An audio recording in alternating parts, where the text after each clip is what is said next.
snake around. They're long. They have to snake around the backside and come forward because they're going to go to the muscles, right, of the eye. Everyone agree? Which cranial nerve? Which muscle does cranial nerve 4 innervate? Come on, guys. That was just on this last test. And so 4, LR6, all the rest of 3. Yeah? Superior oblique is innervated by cranial nerve number 4. Lateral rectus is innervated by cranial nerve number 6. All the other muscles, the other 4 extrinsic muscles of the eye, are innervated by cranial nerve number 3. And 2 of the 3 intrinsic muscles of the eye are also innervated by cranial nerve number 3. All right? That's accommodation as well. Pupillary constriction with accommodation. That's cranial nerve number 3. Submandibular, sublingual, parotid glands, that's 7 and 9 for secretions, because aren't we talking about rest and digest? Yeah. And what I tell you, vagus does almost all the other organs. You follow? And then sacral picks up what vagus doesn't, guys. And sure enough, they're going to promote what? Secretion. So they're trying to get parasympathetic nervous system is trying to get the shit out of you, right? It's trying to work so that you're not so full of shit, right? Or so that we're not so full of shit, right? So the idea is to digest, rest, and digest. Bring the heart rate down and stimulate secretions for the purpose and urination and defecation. Why? If you're in a fight or flight response, or within the fight or flight response, you're thinking about pooping or urinating. No, usually it's either before or after, right? Or usually, like right there at the moment that you get scared, right? You're right? All at once, right? It happens, right? It happens. You get scared shitless, right? Right? So, right? But I mean, so you're not when you're in a fight or flight response. If I'm in the middle of fucking, hold up, man, let me go take a shit. Nah, dude, it doesn't work like that. Oh, let me pee, man. Let me pee for a moment. I gotta go pee. Nah, your body's in fight or flight. You ain't no time to take a shit or urinate. Does that make sense? It does, because you're in a fight or flight response, man. It's the fight of your life. You want to live? You gotta fight. Right? That's why I said, boy, let somebody try to abduct me when I was a kid. Aim for the fight of their life, baby.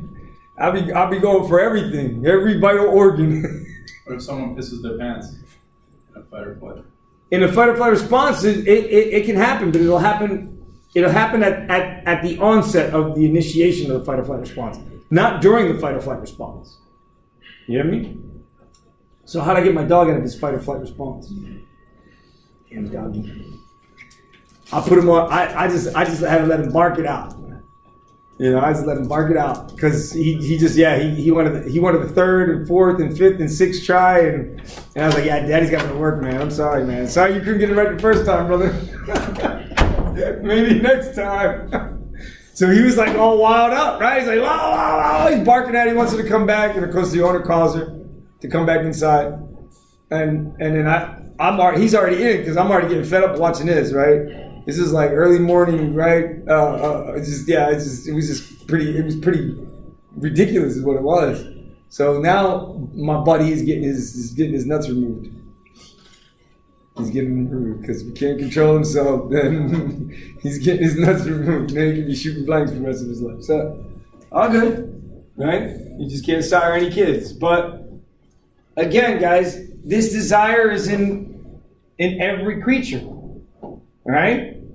And you should have seen her. She was like teasing him. I had him on a leash. She was off the leash. She was like coming and going, standing by his side, rubbing all up on him, right? And then turning around and letting him smell her, right? And I was like, you know what? This is just wrong, man. Y'all gotta give me a room, right? You get like doggy condominiums, man. Go get one, right? It was just really bad. So, guys, it's all driven by this, and it's interesting. Because in reproduction, it's the only place in reproduction in the idea of having coitus, so in the idea of sexual activity and reproduction, it's the only place where you need both sympathetic and parasympathetic to work in unison, to work together. Why do I say that? Why do I say that? How is sympathetic involved in reproduction? Anybody? Primal urge to have sex. No, rhythmic contraction to propel sperm.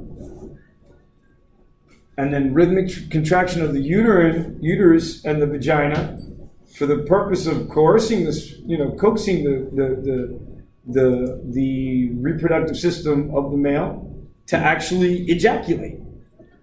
Because the rhythmic pulsation of the uterine of the vagina will actually grasp the penis as the penis is entering and exiting.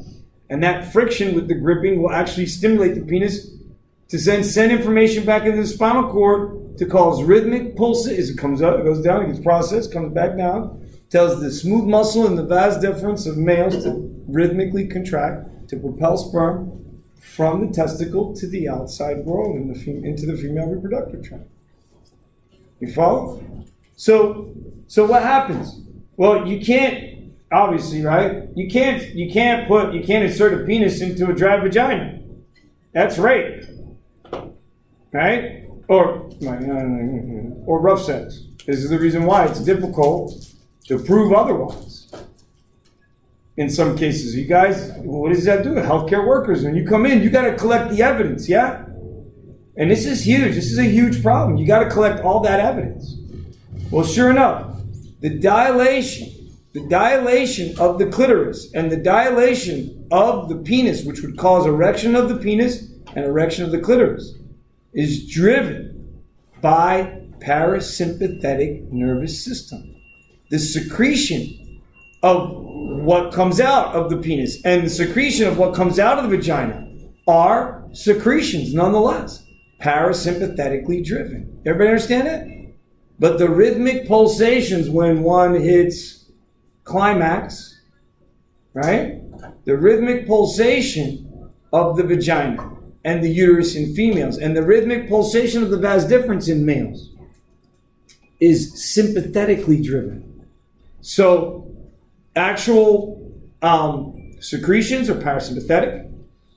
Dilation and erection is parasympathetic. But ejaculation for males and orgasm in females is sympathetically driven.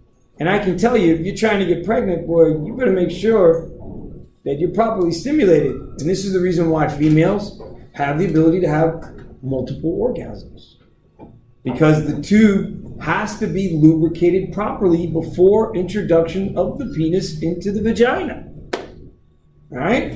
And this is the only place, guys, where sympathetic and parasympathetic are working together. Everywhere else, they're working opposite each other. So do you see why? You cannot leave 2085 without learning this stuff. Because when you go to 2086 and you talk about reproduction, you got to know this. Because then we're going to start talking about the structures themselves and what's going on. And not so much about the neurons and who's doing what. So there's only one place, guys, right? And I'm sure none of y'all will forget it now, huh? Only one place where sympathetic and parasympathetic are going to work together. Otherwise, one is green for go, the other one is red for stop. Okay? Questions?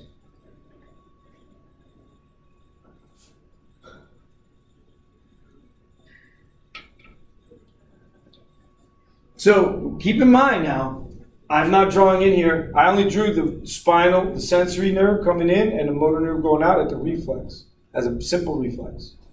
I've got monosynaptic reflex arcs, polysynaptic reflex arcs that are ipsilateral, contralateral. I have all this stuff coming in and out, right? And then separately, I got stuff coming out that's piggybacking on spinal nerves. It's not going to skeletal muscle, it's going to visceral motor. It's going to cardiac and smooth muscle. Alright? It's going to cardiac and smooth muscle. And so because of that, guys, it exits from spinal nerves and creates its own connections. Okay? The sympathetics. So they piggyback on spinal nerve when they can, and then they exit when they have to. Because the organs aren't out here, the organs are in here. You agree? The skeletal muscle's all out here. Yeah? Everyone agree? Skeletal muscle's all around. But the organs are what? All internal. So these fibers that are going to the viscera, they gotta be sent internally. Not externally, but internally.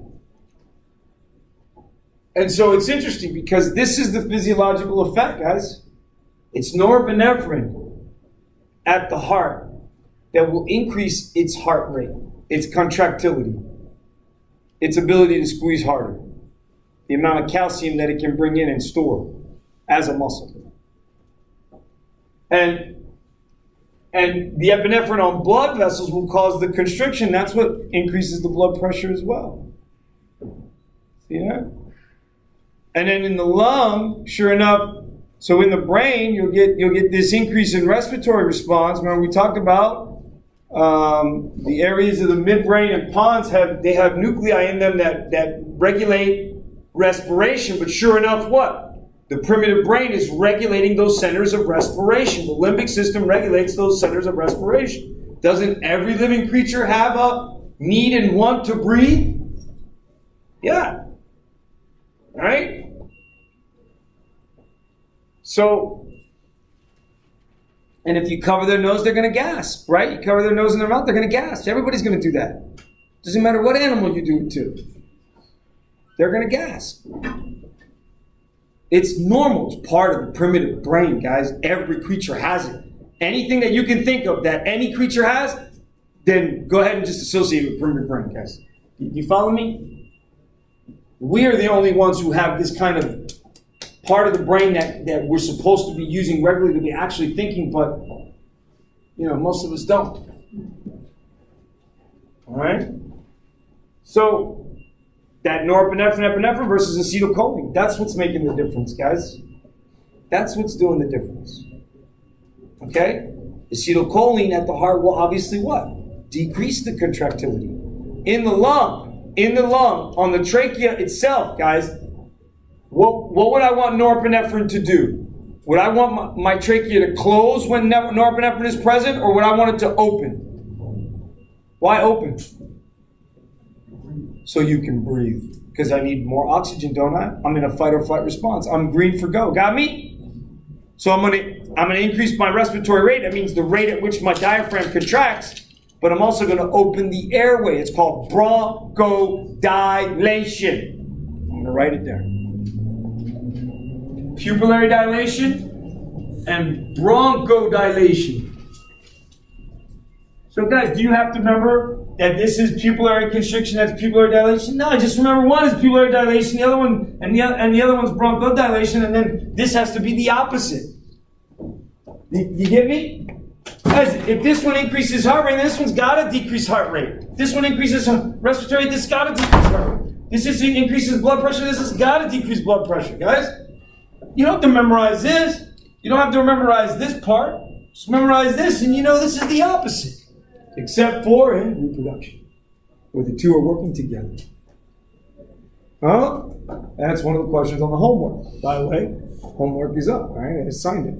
So that was last 13, 14, and 15. So I put it up. Yeah. So that's the last one? It's the last one, yeah. All right? So, not a lot of questions, though. I think there's like maybe 30. Chapter 13 is 45. 45, but I'm talking about the other ones. Yeah. 14 and 15. This is 14. 15 is special senses. But we'll go over special senses. So right now, this is sympathetic versus parasympathetic is what we're talking about. Okay? And sure enough, so I drew up here cranial nerve 3 and 4 comes between midbrain and pons. I told you that cranial nerve 5 comes out of the pons. Cranial nerve 5 resides, the nuclei reside within the pons. 7, 8, and 9 are at the junction of the pons. So 7, 8, and 9 are at the junction between the pons and the medulla. And then 9, 10, 11, and 12 are within the medulla and the upper cervical. So you're looking at 10, 11, I'm sorry, 10, 11, and 12, sorry.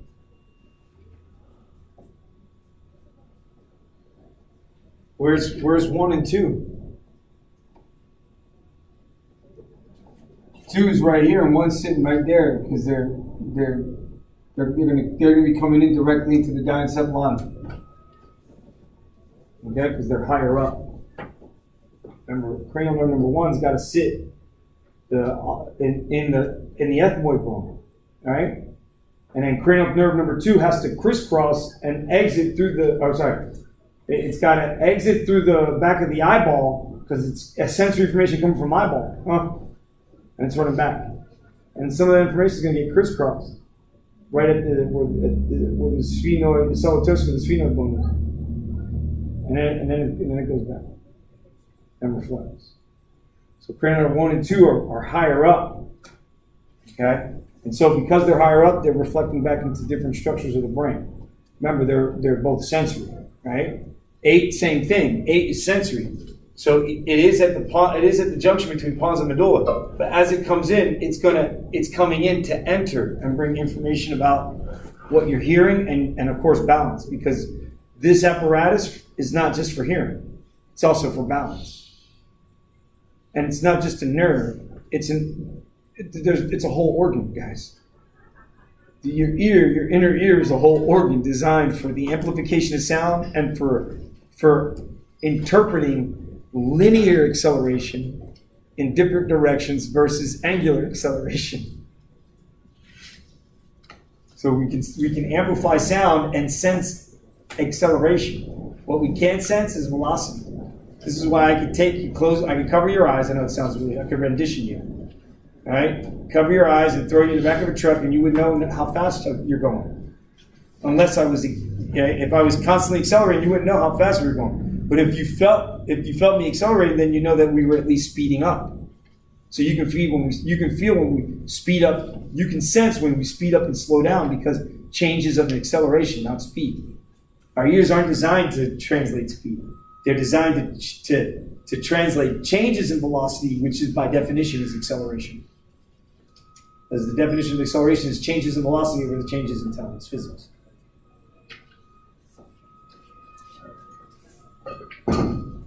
We'll get there. All right. Are there any questions on this, guys? So what winds up happening when we get a bigger picture of this? So when we get a bigger picture of this, and I look at my spinal cord segment, damn, these backers. Let's get the one. So if I do a bigger cross section of the spinal cord segment, all right, what's happening?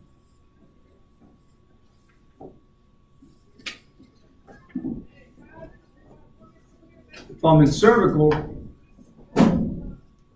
I have posterior gray horns, anterior gray horns, dorsal columns, lateral columns, anterior columns. This is the anterior fissure and then the posterior sulcus, I believe it is. Okay? Central canal. This structure here is called the anterior commissure. That right there is called the posterior commissure. Now, I have two choices for my sensory neuron, my pseudo-unipolar neuron as it comes in, because this is the dorsal or posterior side, and this is anterior or ventral. And so I have one of two choices. When I come in as a sensory neuron, I can articulate with another neuron and the posterior gray horn.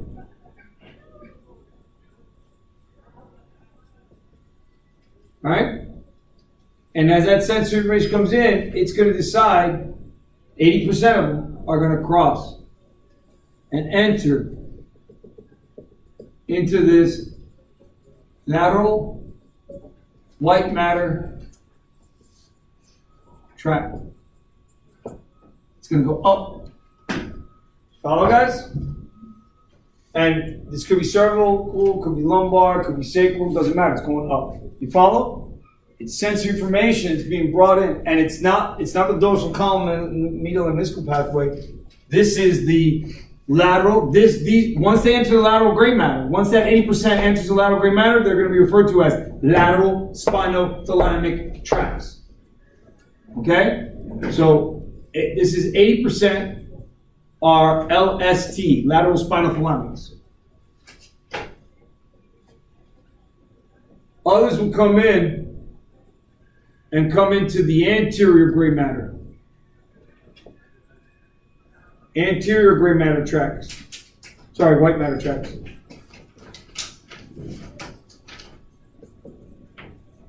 Run up. Well, since it came in, the information that came in at the same side is coming up the same side, then that means that the moment they enter here, we're going to call them anterior spinothalamic tract. Huh? And those are the 20%. Remember, what 80-20, what? Oh, because of what they're carrying. What are they carrying? Remember? They're carrying what? Pain, temperature, and crude touch information. Sensory information. That's what these pseudo unipolar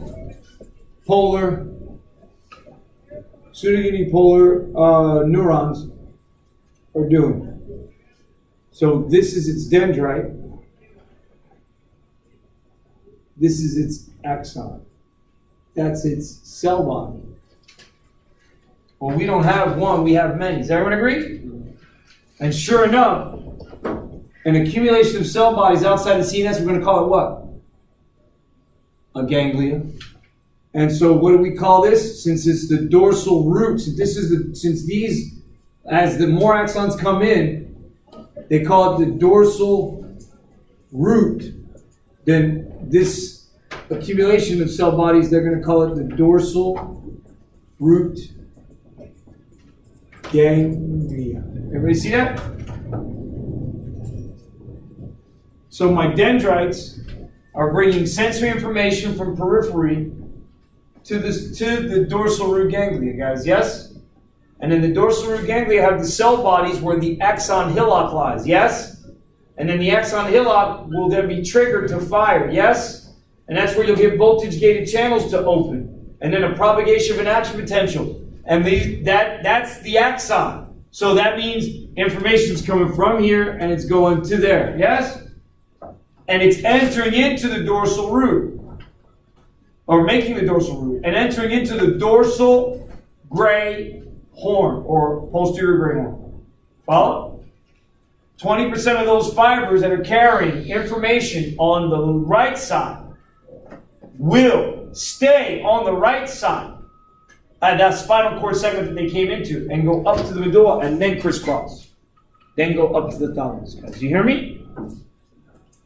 The other 80% that's carrying pain, temperature, and crude touch will cross through the anterior commissure, just anterior to the central canal, guys. Do you see that? And they'll enter into the lateral white matter tracts. They're now called lateral spinothalamic tracts. That's 80% of the bundles that are carrying this information are going to do this.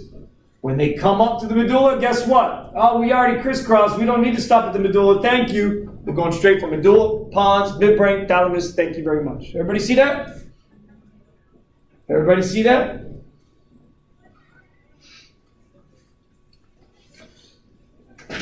That's my lateral spinothalamic tract, my LST, versus my anterior spinothalamic tract, my AST, guys. Got me? LST, 80%. 20% AST, lateral spinothalamic tract, anterior spinothalamic tract. Okay? LST tract, AST tract. It's in the name. It's in the name. Let's see if I can get it over there. There we go. So what's the other one? The other one was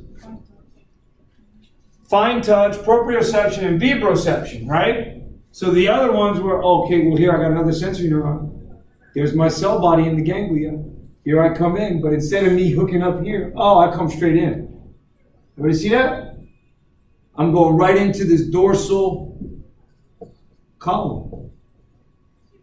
When I come into those dorsal columns, then I'm going to go straight to the dorsal column, to the medulla, and I'm going to crisscross at the level of the medulla. Did everybody hear me? And I'm going to, at the level of the medulla, I'm going to hook up with my second neuron. Unlike these guys that hooked up with a second neuron when they came in, this guy does not hook up with a second neuron until he goes up to the medulla. Second neuron is up in the medulla waiting for him. Those neurons are carrying fine touch, vibro, and proprioceptive sense, position sense, sensory information. Now the motor, guys, every spinal cord, the lateral gray matter, the lateral gray horn of every spinal cord segment, guys, has a shit ton of motor going out. That's coming out to associate with that nerve. That's going out the skeletal muscle. Boring. We got so many of that. That's not what I'm concerned with. You got me? And don't you go trying to study all the nerves. Right? Because Professor P's close to getting that app, right? Where it does like a 3D slap. Right? Every time you do something silly, you get a 3D slap. No, don't you try to study all those nerves, because you didn't see me tell you had to know all those nerves. Do you know the brachial plexus and the cervical plexus and the sciatic plexus and the lumbar plexus? I'm sorry, the sacral plexus and the lumbar plexus and the sciatic nerve? Yeah, because the sciatic nerve is like the hugest bundle that runs down the back of the leg. Right? The brachial plexus has a whole bunch of nerves. Well, one of the main ones is the median nerve. The other ones are what? The ulnar and the radial nerves. Oh my God, that's so hard. You already know the bones. There's only one nerve to the anterior compartment of the leg, that's the femoral nerve. So don't you go learning all those nerves. Now, should you know all the cranial nerves? Back and front, baby, back and front. I'm not asking you to know where they exit and where they enter and where they, but should you know their physiological functions? Should you know what hormone their postganglionics are producing versus their preganglionics? Yeah. Okay, should you know the physiological function of them? Yes. Because you need to know that. Remember, this is the stuff that's going to be blaring. The spinal nerve deficits aren't going to be so blaring. But when a patient comes in and there's a cranial nerve deficit, guys, are you going to see it? Well, you better hope you see it, because if not, what? You're fired.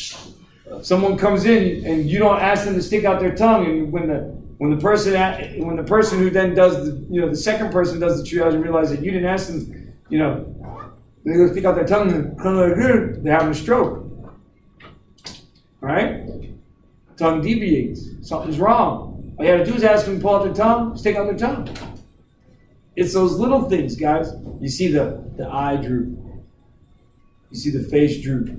The inability to, can you smile for me? And when you go to smile, you can only do this for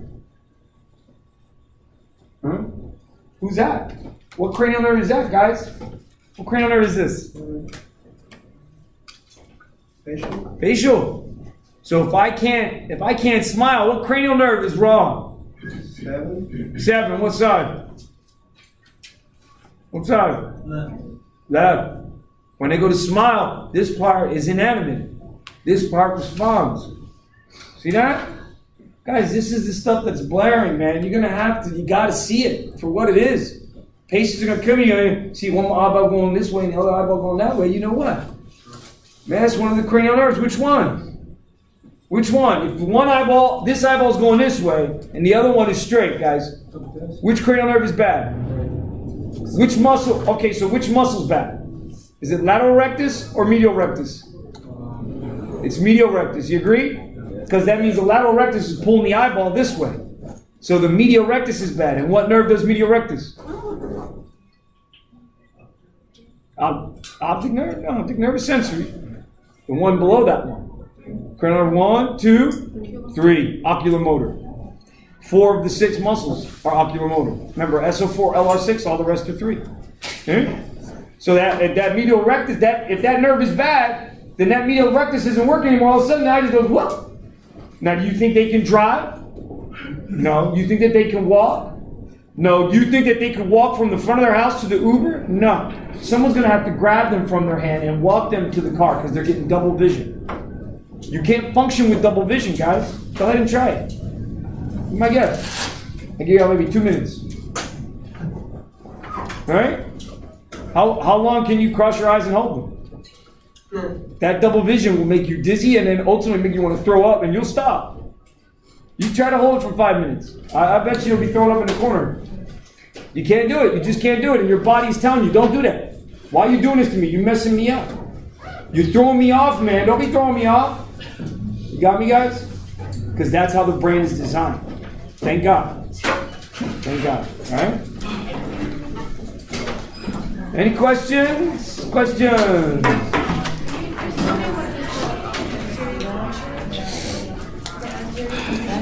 Anterior commissure is this guy, right there. Now, sure enough, you know there's a disease that the central canal will swell, and we don't know why. But it's something with, so the central canal has those cells, the epidermal cells, because the central canal has the ability to produce cerebral spinal fluid. And so what happens is something happens to the central canal, and it starts to swell. Okay. So as the central canal swells, they call that syringomyelia. And that has to do with the... It could be due to viruses. They don't know. Yeah, so it'll.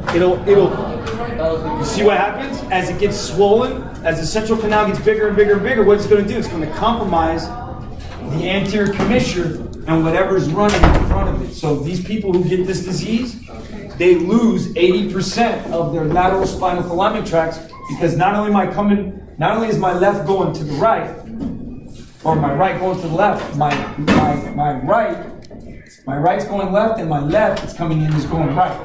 So everything is crisscrossing at that level. So when this central canal starts to swell, it'll affect LSTs on both sides coming in. And this is a disease that's we don't understand why. But there's so many. Like, did you hear about the guy who created SpongeBob? He died. Oh, yeah, I heard it. Well, he had ALS, Lou Gehrig's, which is amyotrophic lateral sclerosis. Sure enough, ALS is over here, where I'm supposed to be in large amounts of white matter. All of a sudden now, I stop making white matter. So those tracts get affected. And as those tracts get affected, then it takes more time for me to transmit sensory information up and motor information down. Because not only am I traveling sensory information up through the white matter, I'm also bringing motor information down to do what? Oh, to drop it off here. So the ones that I told you, just the ones, the cortical, spinal tracts. They're coming from cortex, from that primary motor cortex, and they're coming straight down. And what they're doing is they're coming laterally or anteriorly. And what they'll do is they'll drop off their axon terminals here and hook up with the motor neuron to tell you when to move your muscles. That's when your brain tells your muscles to move.